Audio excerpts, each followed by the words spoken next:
Good morning. I want to introduce you to a new project we're going to start today. It's a table for a bedroom to be used as a small desk. I built this table as a dining table a few months ago and liked it well enough that I figured I'd shrink it down and make a desk out of it. It's got some special work that has to be done. We're going to be using some bent laminations for some table legs. We're going to use a lot of floating tenons, so I built a jig to make all the mortises. And also in an earlier video I showed you how to make a jig to make a matching curves match for gluing up, so we're also going to be using those. So let me get the camera readjusted and I'll show each one of these items to you and give you an idea what the table is going to look like. Okay, as I said earlier, I had built this table before. It came out of a book called The Shaker Style Wood Projects, written by Robert Sunday. The table originally was supposed to be all one wood. Let me see if I can zoom in and give you a little better picture of what this thing is going to look like.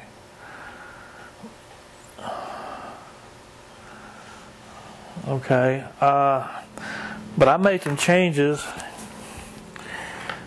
in that I banded the table with about a 4-inch band all the way around with mahogany, and inside that another 1/2 inch was a 3/8 inch strip of Purple Heart, just to kind of set things off. Now this next page will give you an idea of what the ends of the table are going to look like, and you can see that every place there is a joint there are open tenons. So for every joint you got 2 mortises, since we're using floating tenons, and it takes a while to get all that done. Now to take care of the floating tenons, I built a jig which would allow me to adjust the length of each one of my mortises.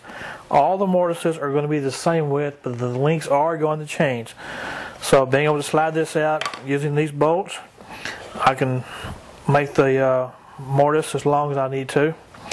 And since all the stock is going to be the same thickness, I put these 2 boards on, and that will allow me to just slide the jig over the stock, put a clamp on each side, and I can go. Nothing's going to move while I'm working.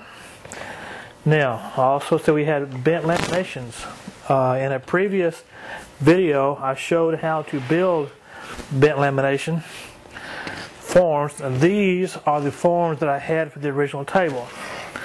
So what I'll be able to do is take the main piece of the table, put on this piece, take the router, and make the perfect shape. Then on each bent lamination, deciding how I want the curve to be, I'll put that on here, excuse me, and then take the router, be able to match the curves, and then glue them up. Now one of the tricks is, I don't know if you can see it or not, but there's registration marks here, and here, here, and here. When you put your stock on the forms, you got to make sure that the registration marks are in the right place, because if you slide off a little bit, you're not going to be perfect, and your glue joint won't look as good. So that takes care of that. Okay, I've got some rough lumber to get ready for the project. So check the website off at mywoodcreations.com with a dash in between each word. And when I get to a point where I've got something interesting to show you, I'll stop, create a video, and keep you up to date on how the project's going. See you next time.